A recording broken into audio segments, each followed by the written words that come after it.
आप सब देख सकते हो कि आज मैं अपने गांव से बहुत दूर आया हूं यहाँ पर घूमने। देखो मेरा गांव वो मतलब ही 1 किलोमीटर दूर है। यहाँ पर मैं अपना ब्लॉग शूट करने आया हूँ। मैं आपको दिखाऊंगा कैसा गाँव है, कैसा रोड है, आपका सब वगैरह आपको दिखाता रहूँगा कैसी चीज़ है यहाँ की। और यहाँ की एक खासियत है और यहाँ पर एक नहर है, देखो पीछे आप देख सकते हो। मैं इसकी वीडियो बाद में बना के डालूंगा पूरी, तो आप देखना संग। वीडियो अच्छी लगे तो बताना जैसे भी। और ये मेरे भाई ढाड़े हैं, देखो पांचों ये भी मेरे ब्रो पीछे ढाड़े हैं, ये तो भी लगा के ये फोटो एच रहे हैं पहले से। ये कॉल आ रहा है ये कॉल।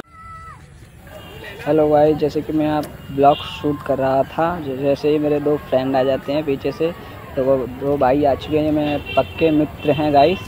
मैं अभी कैमरा दिखा रहा हूँ मैं इसको, देखो मेरा भाई भी आया पीछे से, गाड़ी भी चल रही थी। मैं रोड पे ब्लॉग शूट कर रहा था। ब्लॉग शूट करने के बाद फिर मैं आपको दिखाऊंगा